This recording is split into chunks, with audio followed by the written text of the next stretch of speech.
సహిత అంతరిక్ష యాత్రలో ముందడుగు పడింది. జెఫ్ బెజోస్ కు చెందిన బ్లూ ఆరిజిన్ సంస్థ తొలిసారిగా పూర్తిగా మహిళలతో బుల్లి అంతరిక్ష యాత్రను నిర్వహించింది. 11 నిమిషాల పాటు జరిగిన ఈ 11వ మానవ సహిత అంతరిక్ష యాత్రలో మొత్తం మహిళలే పాల్గొన్నారు. కర్మన్ రేఖను దాటిన తర్వాత మహిళలు యాంటీ గ్రావిటీని ఆస్వాదించారు. ఇది కేవలం అంతరిక్ష యాత్ర కాదని, ప్రజల ఆలోచనలను మార్చడం, భవిష్యత్తు తరాలకు స్ఫూర్తినిచ్చే లక్ష్యంతో జరిగే యాత్ర అని బ్లూ ఆరిజిన్ సంస్థ పేర్కొంది.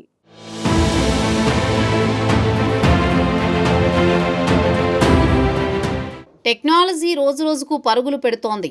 భూమిపై జనాభా పెరిగిపోతుండటంతో స్థలం సరిపోవడం లేదు. దీంతో అంతరిక్షంలో భూమిని పోలిన గ్రహాలు ఉన్నాయని శాస్త్రవేత్తలు గుర్తించారు.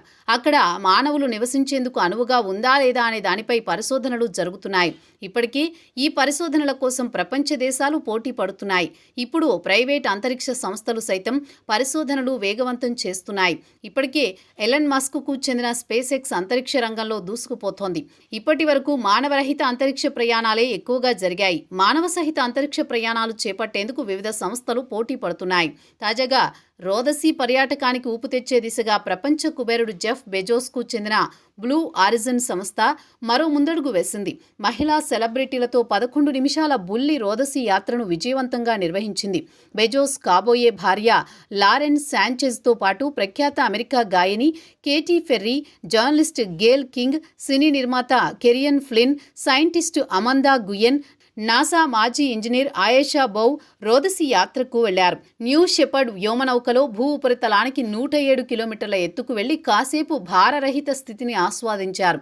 అనంతరం పారాచూట్ల సాయంతో వ్యోమనౌక భూమికి తిరిగొచ్చింది.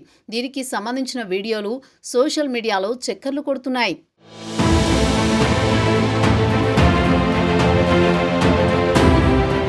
న్యూ షెపర్డ్ వ్యోమనౌక NS-31 ద్వారా యాత్ర సాగింది. ఏప్రిల్ 14న సోమవారం పశ్చిమ టెక్సాస్ నుంచి ఇది ఆరంభమైంది.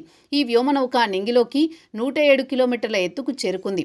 అంతర్జాతీయంగా గుర్తింపు పొందిన అంతరిక్ష సరిహద్దు అయిన కర్మాన్ రేఖను కూడా దాటిన తర్వాత మహిళా వ్యోమగాములు యాంటీ గ్రావిటీని ఆస్వాదించారు. అయితే ఈ అంతరిక్ష యాత్ర సందర్భంగా వ్యోమనౌకలో ఉన్న మహిళలు ఎంజాయ్ చేశారు.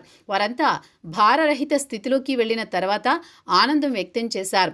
ఇక రోదసీ నుంచి కిందకు దిగిన తర్వాత అమెరికా గాయని కేటీ ఫెర్రీ ఆనందంతో భూమిని ముద్దాడారు. 2000 సంవత్సరంలో ఏర్పాటైన బ్లూ ఆరిజిన్ సంస్థకు ఇది 11వ అంతరిక్ష యాత్ర.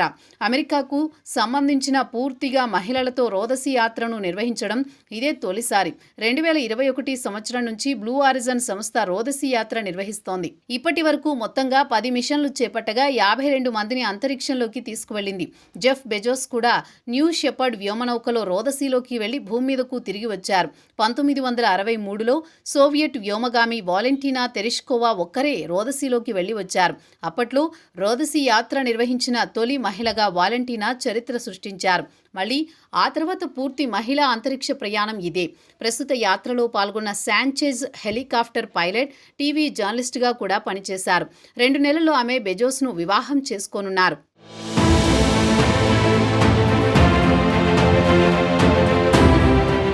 ఇది కేవలం అంతరిక్ష యాత్ర కాదు, ప్రజల ఆలోచనలను మార్చడం, భవిష్యత్తు తరాల స్ఫూర్తినిచ్చే లక్ష్యంతో జరిగే యాత్ర అని బ్లూ ఆరిజిన్ పేర్కొంది.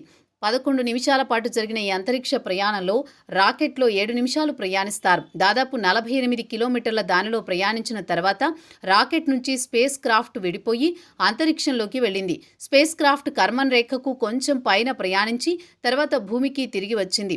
కర్మన్ రేఖ అనేది ఒక ఊహాత్మక సరిహద్దు. దీనిని భూమిపై సముద్ర మట్టానికి 100 కిలోమీటర్ల ఎత్తులో ఉన్నట్టు పేర్కొంటారు. కర్మన్ రేఖ అనేది అంతరిక్షానికి ప్రారంభ స్థానం. ఆ ప్రాంతం 99.9% భూ వాతావరణం ముగిసే ప్రాంతం. భూ వాతావరణం బాహ్య అంతరిక్షం మధ్య వ్యత్యాసాన్ని గుర్తించడానికి FAI అనే సంస్థ ఈ కర్మన్ రేఖను నిర్ణయించింది.